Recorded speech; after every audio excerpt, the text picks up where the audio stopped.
Oh, hey, Alice. Good timing. You stopped by right as Barry got here. Barry Donegan from Look What I Did. You remember him from last time. Thanks for being here, Barry.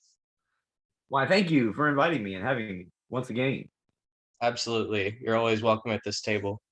And you are working on a new record right now, and you also have a show coming up with Flummox and Isolation Tank Ensemble at Basement April 1st.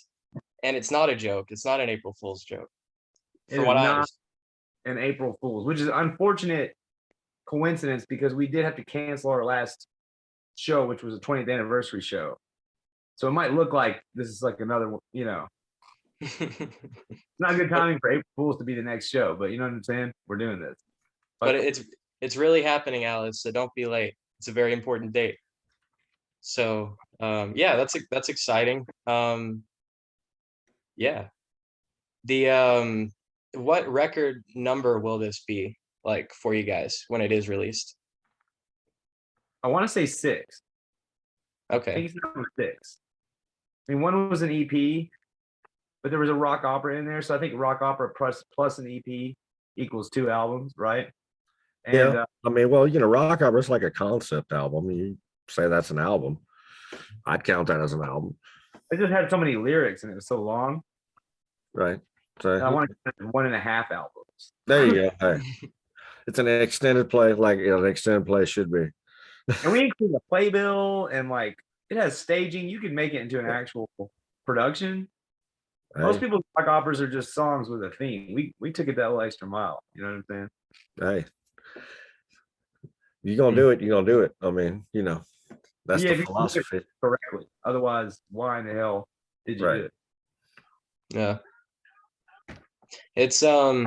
It's good to have distractions that are positive because we're bombarded with distractions all the time that are not positive and divide us. And it's good to have somewhere to go where like like everyone can congregate over something like music. Like growing up, I got that energy from like church, and it's got a very similar atmosphere. Going to live music, it's very like there's something spiritual about it. Everyone can come together. On those days when everyone is coming together, which is the responsibility of the artist to kick enough ass to enable the room to come together. Hmm. Because if you don't, you will have a divided room full of people who are mad that somebody's playing that sucks. I was Yeah. waiting for my friend's band to get up there. Who are these guys? Right. You But don't want that. Or there's also gangs and cliques and yeah, music. I mean, we had a long period of time where we were touring with the straight edge when that was going on, and when it was not just like some people making some individual decisions not to do drugs and shit. It was more like people in gangs, like on steroids, like beating up small children and stuff. right. 31. It was not a good look, but or there would be Nazis like beat everyone up. That happened in the like late 90s and stuff like that. But maybe we'll see a less divided time at shows right now because people who go to them at all are probably looking for that. You know what I mean? I think the gravitational effect of everything being shut down by the time everything opened up, I noticed Springwater had posted something about, stopping their requirements for allowing people in, and they would leave it up to the bands, and the responses were great, except like one response was, I can't remember what it was, but it was like one word and saying, that's not good or bummer or something like that. And then they just got reamed because everybody was like, I don't care. I'm so sick of waiting for a show, you know. Yeah, I think we reached a point where, like we had a novel pandemic. At the very beginning, nobody knew what in the hell the disease was going to do, what it was capable of. So I could see, a kind of a hysterical reaction at the very beginning, but then it kind of became about something else, almost like everybody got agoraphobia and had FOMO at the same time. They didn't want to miss out on something, but they didn't want to go to anything. So they just wanted everything to be canceled. And like, I think a lot of that has turned into a huge segment of people with agoraphobia. I think shows will be smaller for a while, but I think there will be a crowd at them that is a good crowd for them. You know what I mean? Like, Yeah. Yeah, I've already seen a couple of it's really deep. shows here recently that like we're pulling sizable crowds. Like I think we're on to the next distraction now. We can move Yeah. on from the last distraction. But I think a lot of people are left with agoraphobia forever. Mm. You know, Yeah. It like is a- kind of yeah, damaging. like a historic world history, never happened before. You know, just people that, just in my training business, I noticed like I'm dealing with a lot of people coming to me who are like, they've never even been out of shape before and they're like 50 pounds overweight because of the pandemic or something. And like, that's not real motivating to socialize. You know what I'm saying? Like, I do think we're living through some strange times. I think it's something along the lines of like the mid 1800s, where there's just like a huge change in technology at the same time that there's a huge change in power, who has power. And then as a result, there's like a really chaotic period of like reorganizing everything across all society. You know what I mean? Yeah. But it does have a lot to do with technology, and a lot of that's based around energy. You know, Yeah. everything takes energy. Even a battery takes the energy that comes out of either coal, some kind of fossil fuel, something that's being produced. Although it's getting a lot more efficient and like, Yeah. consider our populations around the world is exploding and in adopting more advanced technology, we're having less of an impact on the world and we're draining less of the world to do that by the year. Like nobody gives enough credit to the scientists that have figured that shit out. And really, if people would embrace shit like nuclear energy, we wouldn't have to worry about it. We'd have so much power. Right. I But mean, it's the thing with, like the nuclear bomb or whatever. It's right. not the same technology as a nuclear bomb. I've always said, Fukushima was a bad placement. It's not necessarily a bad selection of energy. It's just you don't put a nuclear reactor that close to the ocean. But at Yeah. the same time, like the harm from it, I think is super exaggerated Yep. compared to and like nobody talks about what a coal plant meltdown looks like. Right. Coal meltdowns are incredibly destructive. They have almost as much radiation. There's one in New Jersey that's still on fire underground 30 years later. Yeah. Yeah. That's the burn. They think it's about to go out, I read, but Yeah, there's it's a always town, been. there's a town out there that it's burning underneath, and they literally have like one or two residents literally still that, man, like, just didn't leave because Are, nobody could live are you there. talking about the ghost town in Philly? I think so. And there's smoke and smoldering coming Yeah, out of the it's like ground. still all over on the place. fire. Yeah. Looks like 'Cause hell. it's an old Yeah. coal. And when you look back at Chernobyl, which was the really bad nuclear plant meltdown, it was run by the Soviets, and the Soviets have communism. And the problem with communism, which I think there was a lot of communism influenced political influencers who have been in control of like the media narrative in the United States for a couple of years. The problem you see with communism, which is kind of like the problem we had during the pandemic, is that if you work at Chernobyl and something wrong is being done by the people above you, who are the champions of communism or whatever technically compared to you in their hierarchy, if you complain about something dangerous being done, you're going to be killed Yeah. or the gulag. There's no whistleblowers in communism. That's why Chernobyl epically melted down on a level that no other plant would ever do again. We don't have that kind of government with nuclear plants going right now anywhere in the world. So Yeah. Yeah, I mean, it's been my understanding for a long time that, I mean, they don't teach you this in school or anything, but nuclear energy is by far, like exponentially so, the cleanest energy.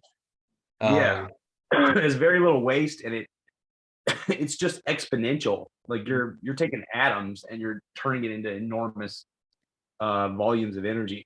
So you just get so much more. You don't have to use up nearly as much. It's basically like a steam generator that you never have to burn anything because that radioactive material is continually boiling that water. It's just that water is highly radioactive and that steam is too. And that's the big worry, is that if they vent off wrong, but it's like you're saying, compared to what gets dumped into the atmosphere from plastic plants and petrol. And I mean, people talk about oil. It's not so much the gasoline that's the issue with polluting.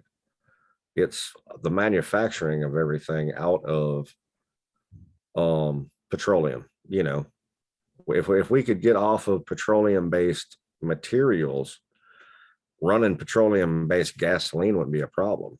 People don't realize our military uses more gasoline than our population. Wow, I didn't know that. Yeah.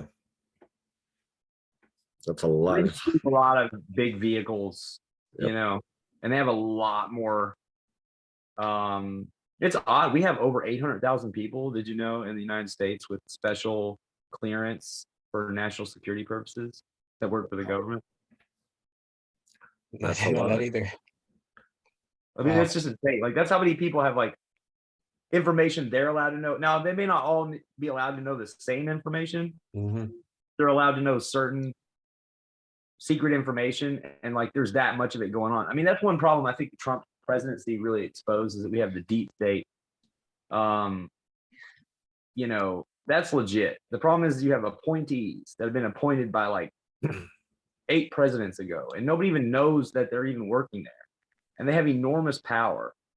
And I think since Trump was like definitely not a part of the like buddy boy system they already had going on, they were just immediately against it. And a lot of them kind of turned against the president in a way that, you know, whatever you think about Trump, I'm just saying in terms of the presidency, is like legit treasonous by the books. You know what I mean? They're in there like Right. trying to like expose private secret information, confidential government information, so that it makes the president look bad, much of which is false and was leaks. You know what I mean? Like Trump did all kind of stuff that was wrong, but all this stuff, like he's getting peed on by these Russian girls and whatever. I mean, there was just enormous horse shit that was being. It went back to how I said, it's like, you know, show me something that I give a damn about I'm doing wrong.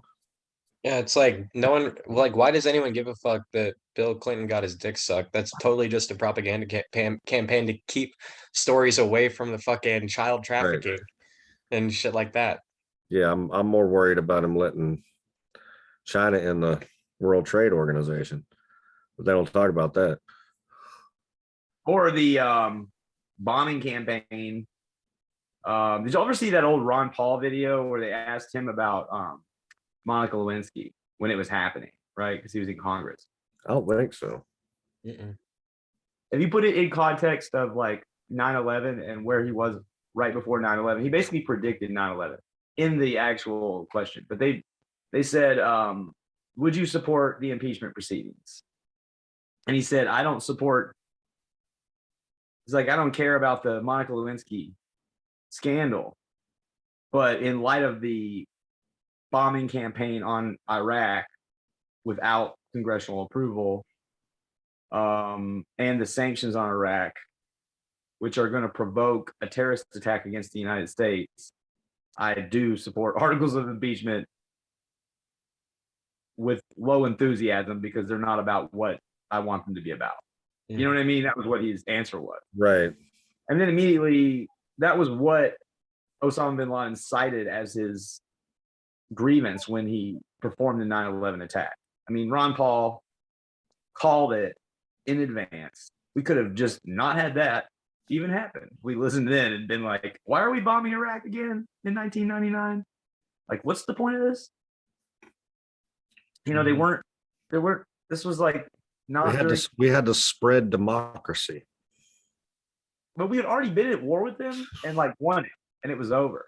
And then we just start bombing them and running these sanctions because of these alleged things he's doing to his own people or something we heard. That's the thing, is like 99% of the time when you hear these like, oh, these guys doing something horrible to his own people, like you can say the same thing about the US president to the US people. You know, you can always like pick and choose like certain things that are not going well in their country, like an incident where the cops killed somebody or whatever, and you can use that and say that the person's doing all this, whatever. And it's always propaganda. Like you always get this Hitler narrative. Like it's fair. When you see what Saddam Hussein was keeping to, like ISIS, Al Qaeda, he was keeping all that stuff bottled up. we were not hearing about that stuff. It was not happening. The minute you take Saddam out, those things are just loose, like Pandora's box, killing everybody, but doing videos, chopping everybody's heads off. Like none of that happened when Saddam Hussein was over there. So whatever the hell he was doing was containing that. And it's like, he may have been doing some abusive stuff. I don't know. But I mean, he's dealing with ISIS and all this other stuff. I don't know what in the hell was going on over there. It's not our. A lot of times we end up leaving a power vacuum. You know, CIA will bebop in and put in a puppet government like Afghanistan. You know, and the minute they dip out, then everybody's like, nobody's running this shit, and nobody's even thinking about who's running it. Everybody ran. And so you got Taliban's going to take over. Here's one way of looking at that. Imagine, okay, the United States has been conquered by China, right? And when they talk about the people that worked with us to help us against the Taliban, so that would be like the people that worked with China here locally to help stop. Now you look at the Taliban and think of that as like redneck dudes all over the South with guns, right? They would become a Taliban or whatever. I'm not trying to call I consider my redneck dudes a hypothetical, Alice. Yeah. I'm not calling them the Taliban, but I'm saying the Taliban is composed of your right-wing local people with guns, and those people have been in every war since ever, and they live in the mountains. There's no way you can beat them. More nationally centered minded people. They're more likely to be nationalist. Well, yeah, I mean, they've been fighting for their freaking lives against empires for literally their entire existence. So, and these are the ones in the mountains. So they're kind of like the people we have in the what's the Appalachian mountain region, right? Like they're kind of like if you took the Appalachian people and you put them in a nonstop war that never ended, that they've survived. You know what I mean? Where they're like the LeBron James of like guerrilla warfare, always Afghan, right? So you have America there, and you've got some traitors to their country that are helping us, and we're the people who are occupying the country for 20 years. And when they leave, like, you got to think from the Afghanistan people's viewpoint, the Taliban were the good guys. America was the bad guy. The people that worked with America are traitors to them, that tried to get them killed and try to expose crimes that are not even crimes that they were doing in the eyes of the American invaders. Like, that's the reality from the Afghanistan perspective. That's the problem with foreign policy is everybody thinks about it from their weird nationalist perspective that's totally developed by propaganda. They don't think about what is it like, we don't think about what is it like for Putin with what we've done with putting a right-wing dictatorship in control of Ukraine that's pro-NATO in a place where they're doing ethnic cleansing against Russians and Ukraine and Hungarians and all kinds of other groups, African Ukrainians, not Americans. You know what I'm saying? They're LGBT, they're doing ethnic cleansing pretty much there. And this is next door. And now they're getting ready to team up with NATO and put a bunch of nukes aimed at Moscow from like 100 yards away in a former Soviet base. I mean, it's just like and the whole thing that NATO is just an anti-Russia nuclear alliance run by the United States. It doesn't have a purpose. So it would be like if there was an anti-America nuclear pact between like Japan, Germany, Italy, and like all of Europe, and now Mexico, they put in a coup and they made one of the Mexico cartels take over the government and become the official government, and that cartel is anti-American and wants to join that alliance, and then they're going to put nuclear weapons in Juarez, Mexico. and name it the new Alamo. We would be over the border killing everything until that was not happening. I mean, that's just the reality of what you would do if you're, especially Putin. He tried to look like a tough guy, so we're sitting here provoking him by making him, so cornered that, it's like taking a big, dangerous, angry dog that's been fed gunpowder and then just trying to surround it and trap it in a corner without food. I mean, it's like, what do you expect? I'm not justifying at all what Putin is doing. It's just another psychopathic politician, like trying to boost his resume by killing people. But the,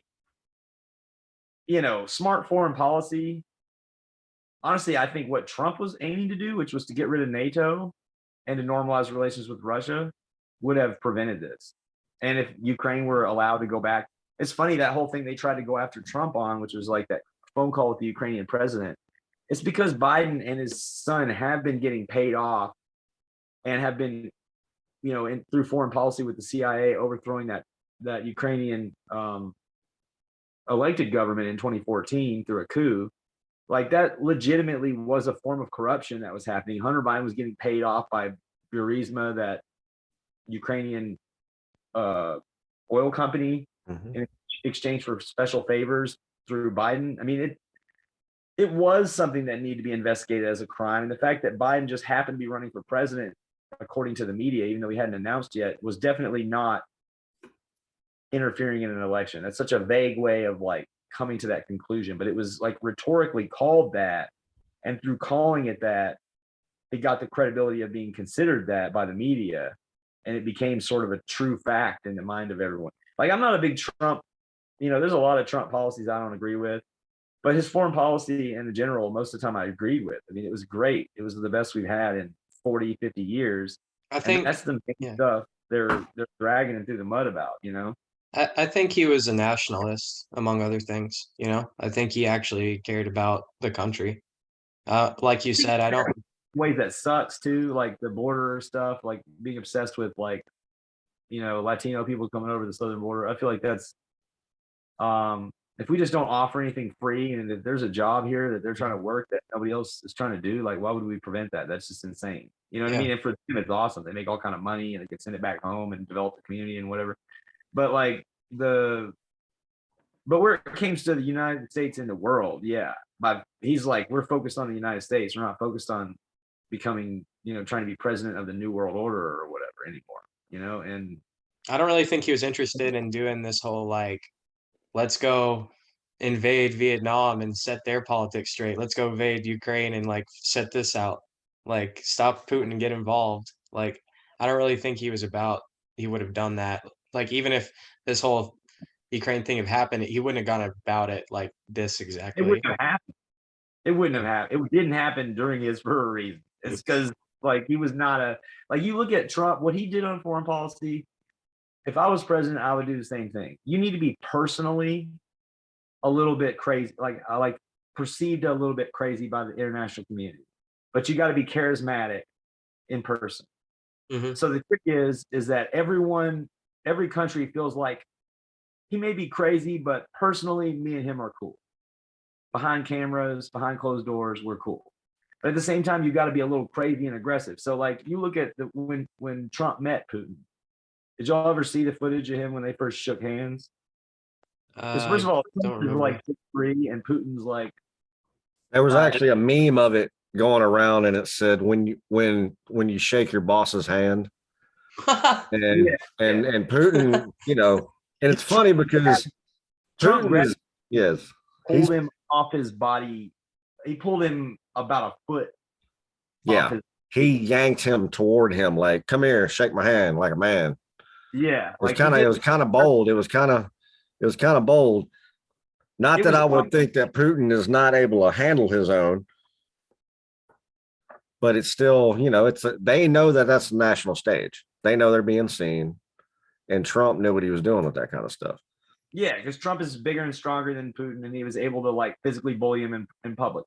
And I think Putin actually kind of had a man crush on Trump because of it, which is kind of how that sort of shit works. These psychopathic, if you're like you're the kind of person that will walk out in front of God and everybody on camera with the New York Times there writing about it and grab Vladimir Putin, who's depicted as this super villain. He's like the new heavyweight main event bad guy. And here you are, you're just grabbing him, yanking him off like a rag doll.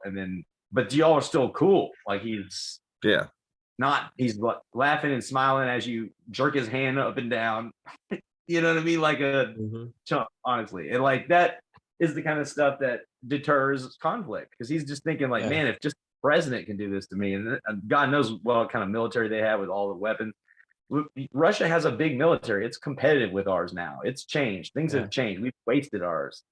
He's ex-KGB, and he's been running the shit for like way longer than a term. like through weird loopholes, like, and then like anyone that has that kind of balls to step to him, yeah, he's gonna have a shitload of respect for.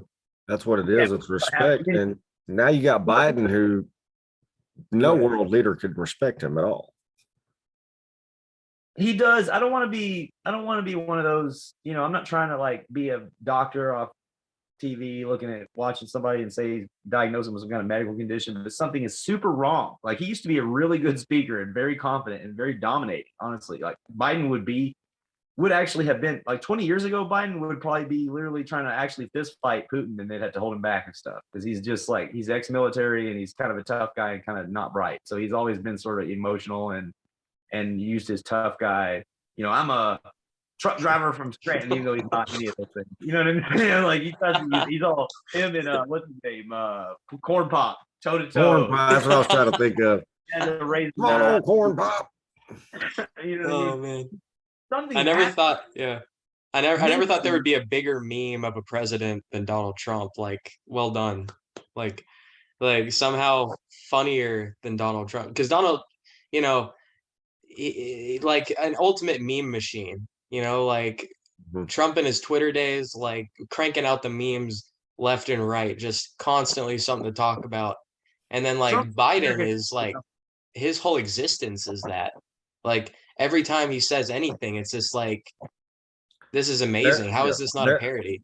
There are pages that you have done parodies on every president, and they usually have a guest, somebody speak or do a voice. And with Biden, they don't have to. They literally run his audio clips or just show a clip of him talking at the microphone. And everybody's just like, what in the hell is this? What is going on? It's just baffling. I mean, it's he just does have periods where it seems like he just like I've done a lot of political speeches myself, right? And most of the time that I do them, I have a few basic points that I really want to get across, and I just go really in depth on those basic points, right? And I maybe do an outline and I practice it a couple of times and see if it's flowing. But it's kind of like radio or a podcast where like sometimes you just need words to keep coming out of somebody's mouth so that people keep hanging on for a minute until some better words start coming out. And like politicians are champions of that. They'll start, being like, they'll start like talking about, oh yeah, in 2014 this was happening and blah blah blah. And then they're like, see, the important thing is for justice and liberty, for everyone, for all of the people, we the people. They just start kind of shit. have you heard the latest brilliance from the vice president? Oh hell No. yeah. Oh, Kabbalah Hamlet in the house. Yeah, this isn't the she said on you probably already heard where she's talking about when they asked what we're doing about their war. So good. And she said, Ukraine is a state, as a country, a small country, blah blah blah. Well, just recently she said something else. Uh-oh, we got more. She dropped a new one. Yeah, and I'm trying to remember it now, but I was hoping y'all picked up on it. It's really one of those. Oh, it's the passage of time. She brings up how we were walking and we talked about the importance of the passage of time. And then she just keeps talking about the passage of time and the importance. She just keeps repeating that and bringing up. And then when the children grow up, there's a lot of importance on the passage of time. It's literally like not even an answer and not even an answer dodge of an answer. It's literally baffling. It's more baffling than what she said about Ukraine. I think her issue is that she has never been in this position. She's a prosecutor and she ran for Senate in California, probably not with a whole lot of public appearances where she's being grilled like this. She's usually the griller, not the grillee. And obviously in politics, there's just certain questions you can't answer. Usually when I'm like working on a campaign with a candidate that I'm working with, I'm like, which I've done a few times as a campaign manager, I'm like, you have 3 topics that we're going to talk about over and over again. And any other topics, we need to find a way to back into those, because the more you talk, the more issues you talk about, you just lose vote basically, because like there's no individual person who's going to have the exact same views as you on every single thing. So you need to pick up like the 3 things that build your coalition that allow you to, and stick with it, because you blow it if you talk about it, and especially in foreign policy. If you go to a foreign presser and you let them, it's like I saw her screw up. They asked about Ukraine, and she said that any attack on a NATO country is an attack on us all. I mean, that was World War III mistake. It's like Ukraine's not in NATO, so it's not an attack on NATO. So neither of those things are luckily the case, because we would actually be currently in a nuclear shelter or dead or whatever. It would be all over. Humanity would be like going back 1,000 years, and there'd be a lot less of us. No one told her that Ukraine wasn't in NATO. She didn't know that. Yeah, I don't think she knew that, or maybe, I don't think she knew that. I think she might have freewheeled that one and assumed.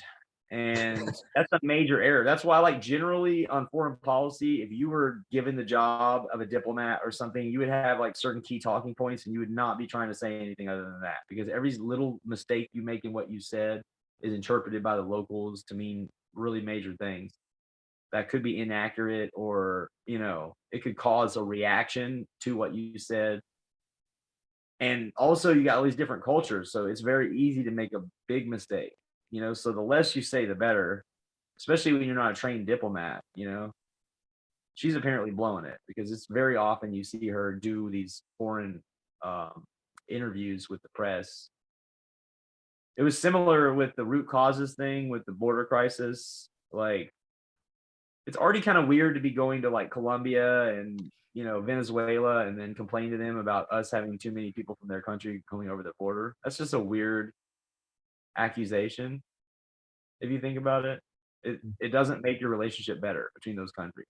If you come over there and be like, you guys are fucking up so bad that everyone's coming to our country from your place. Yeah. What I mean? Like, that's actually not what it is.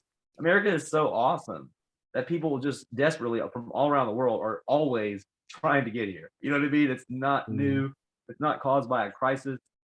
It's just we've created a quality of life and an economy that's the greatest in the history of the entire world ever. So, like, people are gonna desperately try to get here. You know what I mean? Like, why would you not? It's kind of stupid not to. And we should probably let them, if they're willing to work and they don't want to come over here and just get free handouts. Meanwhile, our politicians are trying to sabotage like the core tenets of what makes this country great. Is like, like I mean, that's the thing. rule 1 and 2, you can say what you want and you have the ability to defend that. I don't think and if we didn't have all these public handouts, frankly, there would be less incentive for people that are not looking for work to come here. You're not going to, if you're looking for not having to work and getting free stuff, you're going to go to a place that's got as many social services as you can get. Yeah, I don't think that many people are actually coming here looking to get those things. I just think there's a certain immigration activists in the Democratic kind of side that are trying to create those free monies for them, and then are desperate to give it to them to try and encourage voters who are dependent on the state to come here. But the thing is that's not the majority of who's coming here. People who are coming here are people that are trying to start a business, and they're coming here from places where they're repressed and they're dealing with socialism, and they're right. So they're like, because we have, and then they take over an entire half of a state and usually turn it red, because they start hearing socialist rhetoric from the Democrats, and they're like, whoa, no way. They just literally murdered my sister 5 years ago.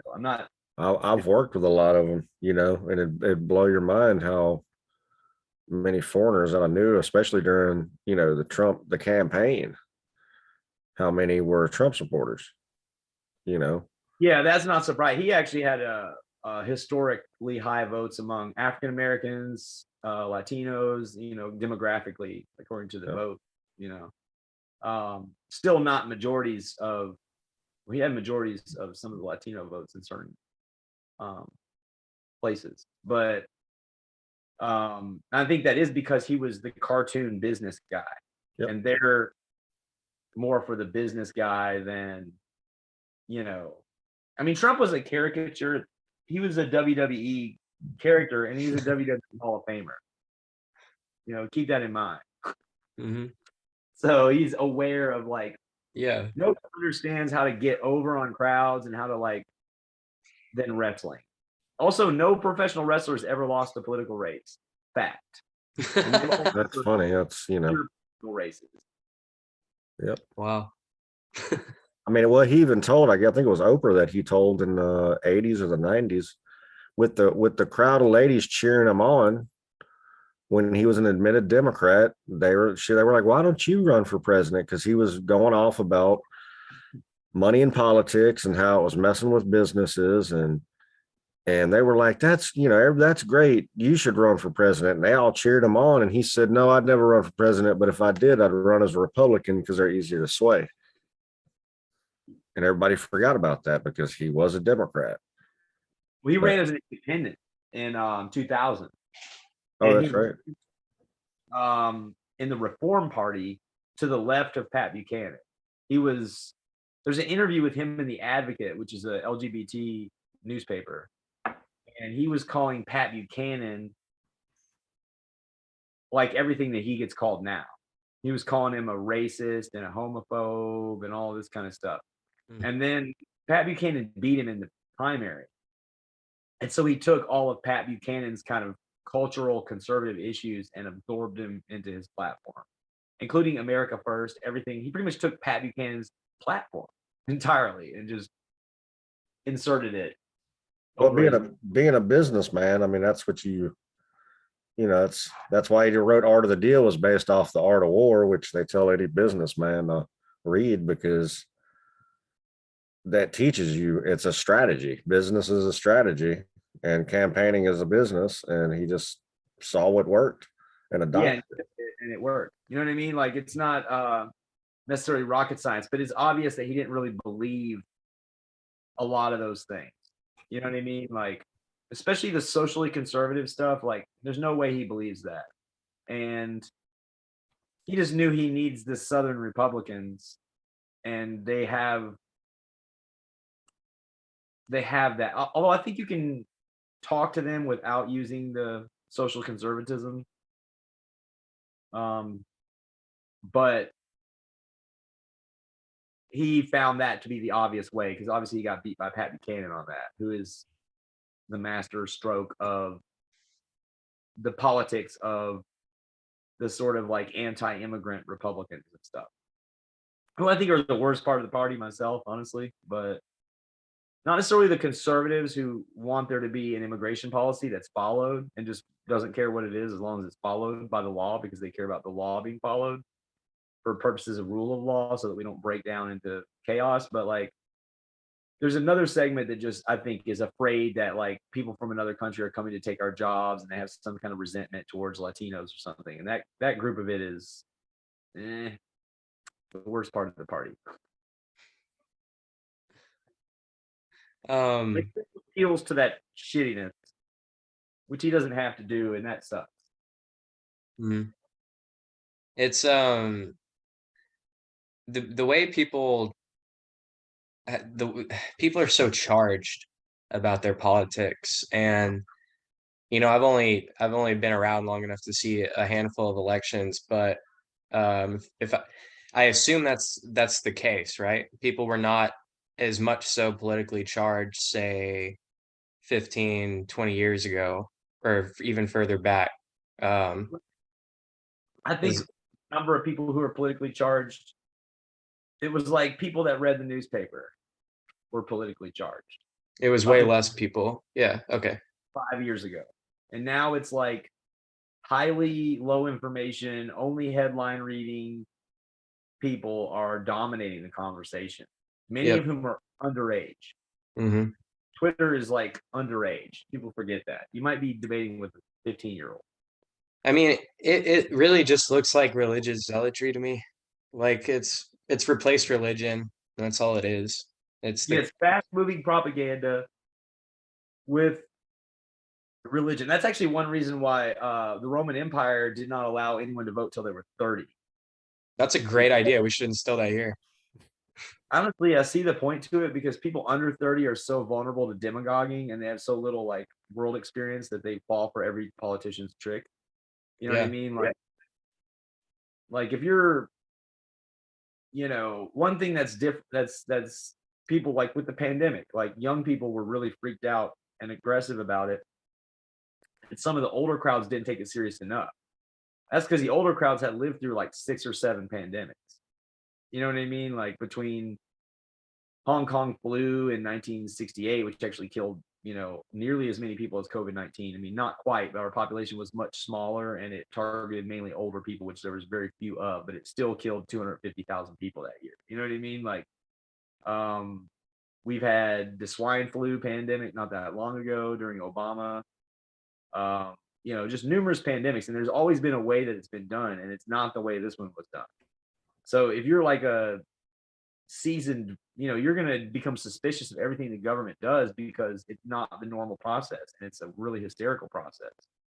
And therefore the government starts mandating a vaccine. You might not take the vaccine out of fear, when if that had not happened and instead they had just produced a vaccine and you went to the doctor, like the same person who refused the coronavirus vaccine at 75 is the same person who took the swine flu vaccine.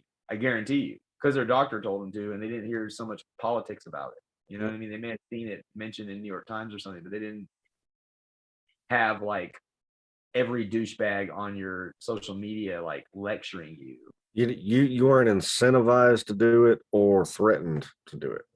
Yeah, well, you were just told by your doctor, and Yeah. that was the only person you heard from. You didn't hear from dickweeds on social media that you hate, or the president that you hate, or something. Because it's the opposite party. Like you heard it from literally just your doctor, and your doctor sit here and just is the only person that tells you that you need a medicine. 9 times out of 10, most people are gonna go ahead and take it. I mean, most people I know, if their personal doctor is like the only person they've heard about something from, and then they say, and we need you to take this medicine, most people are gonna take that. But they blew it because they turned it into a whole propaganda thing through the low information voters, through the people who, listen to the experts, like that immediately triggers any kind of person who's actually a scientist or who's educated, because that's not a process. That's not even how science works. You don't just listen to an expert about something nobody knows anything about yet. You know what I mean? Like there's numerous experts and they're going to be debated. The slogan that was driving me nuts is listen to the science, or speaking of the science, like it was this thing. Then we even had old Dr. F say, he literally said, I am the science. Yeah. And and I was like, this man has fucking lost his fucking mind. Science is a process. Completely lost his fucking mind. And everything anybody talks about when they argue about, you don't believe the science, is fucking an oxymoron in their speech, because that's a faith argument. Yeah, exactly. What science is testing things and putting a theory on the test and trying to prove things wrong. There's this broader thing called scientism, and it happens in certain scientific fields that become political, and not all of them do, but it's usually the ones that require government money that get political, right?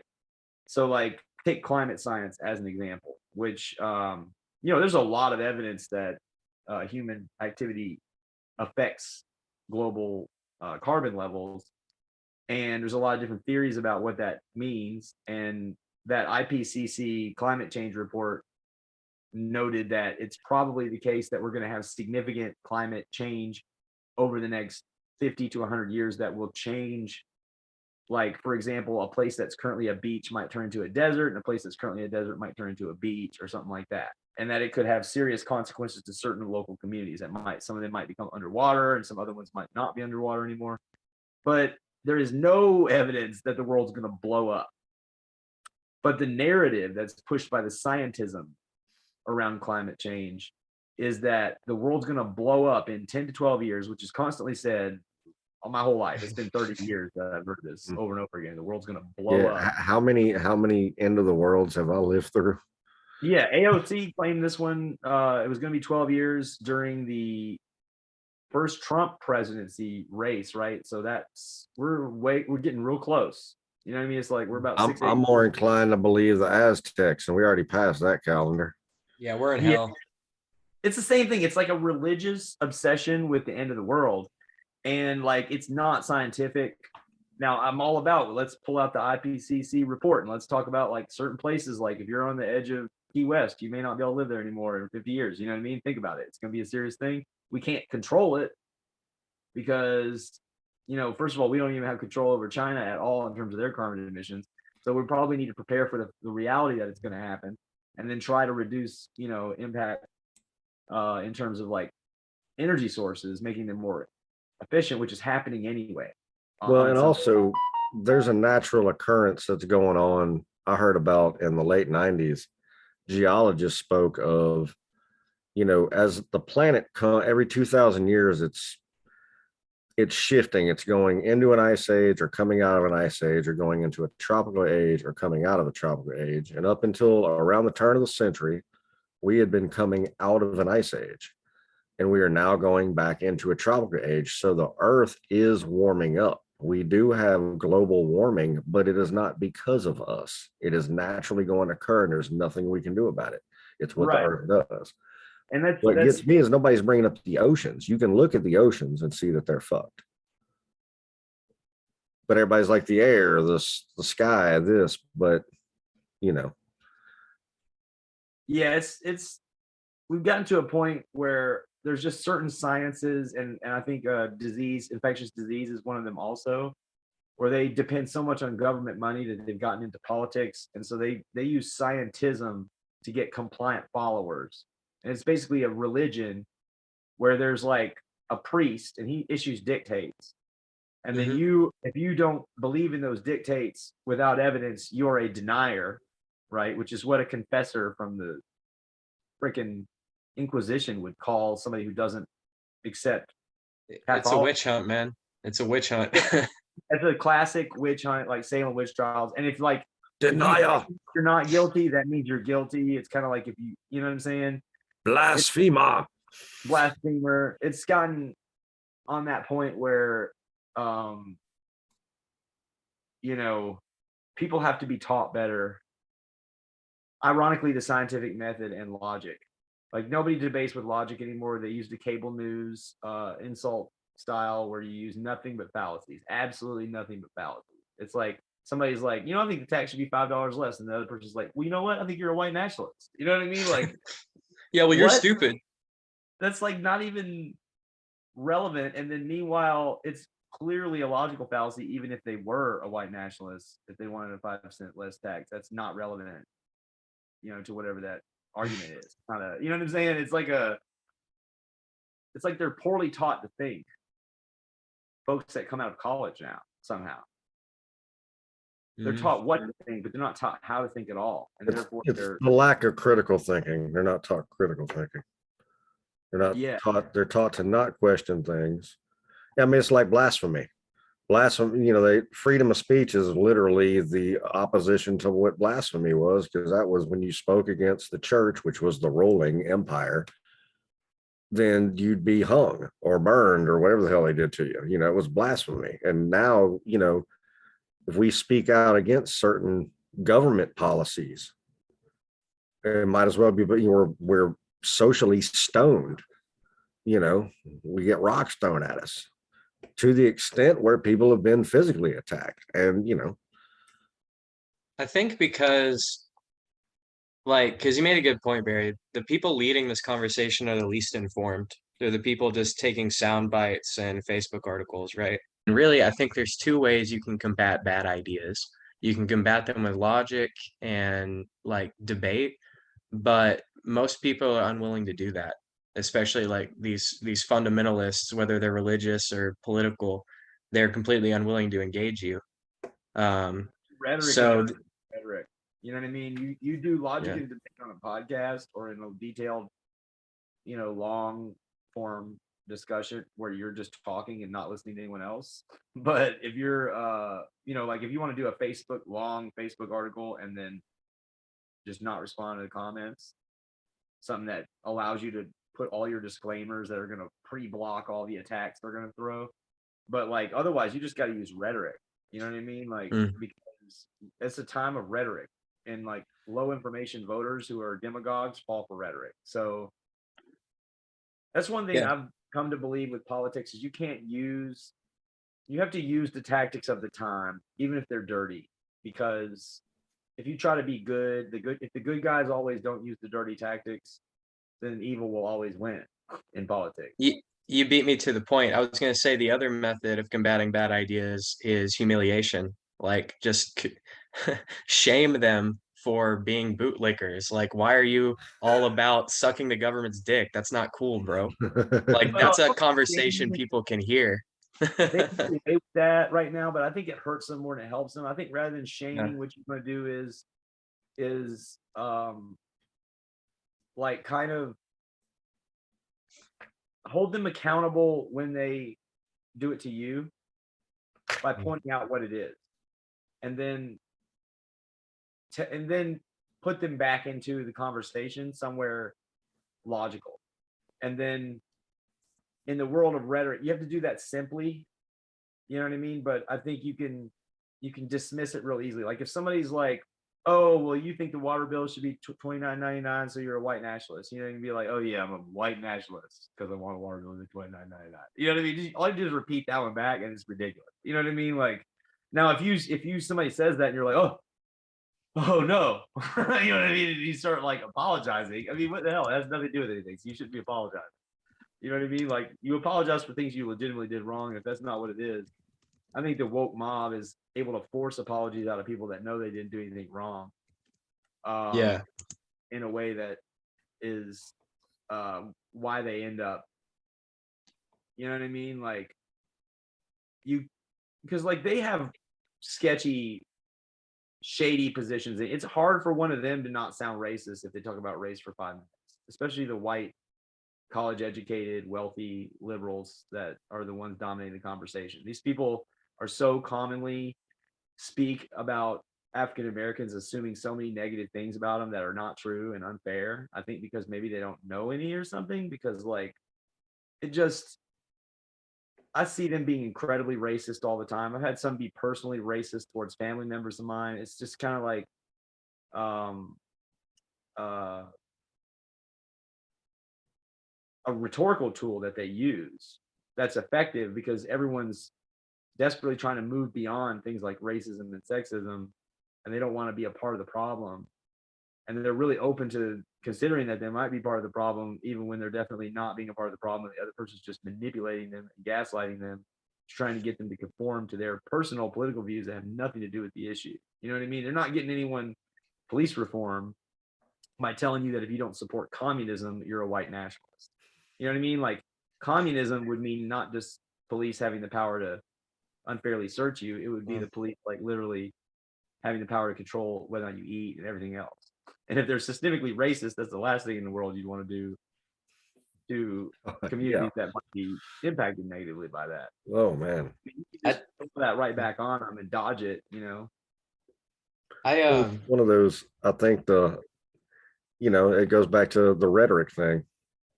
And the bottom end of it, Alice has to be careful of which rabbit hole she jumps down these days, because you never know. Some of them go deep, some of them go dark, and you don't see what's in there until you're in there, and then it's too late. You don't have any friends at some of those tables. So we got that show coming up, April Fools, basement, old school basement, 8th Avenue. Yeah. 8th Avenue, basement west. Well, I don't know if they call it west, but it's the basement. The basement. Grimy. Yeah, legendary spot, legendary people going to be there. It's going to be a great fucking night. And it's not an April Fool's joke. It's on the day of April Fool's. It's actually happening. It is. Yeah, April Fools. Flummox is playing. It's their record release. That's the main point. We're there this is our warm-up show with our new lineup. Evan Brewer's in our band now. He's the goat on the bass guitar. And so we're warming that lineup up. We do have a 20th anniversary show that's being rescheduled from last year because of coronavirus. Now it's the 21st anniversary show, I guess. And that's going to be later this year. We're going to be announcing that at the show. So you want to be there for that. It's going to be a big show with a lot of bands. I'm not sure how much it will have announced at the beginning, but at least the date. And yeah, come out to that. Look what I did. If you hadn't heard us before, look us up. We have no specific genre. So no, they don't. They're yeah. very full of energy. Very full of energy. We won't make you go far, Alice. You can find Barry and Look What I Did down below. You can go. You should go ahead and get tickets to the show too. Yeah, Boom. get on them. Yeah. Well, Barry, thank you again so much for being here, man. Appreciate it. Yeah. Appreciate y'all. All right, Alice. I'll see you next time. Take it easy, Bye. Alice.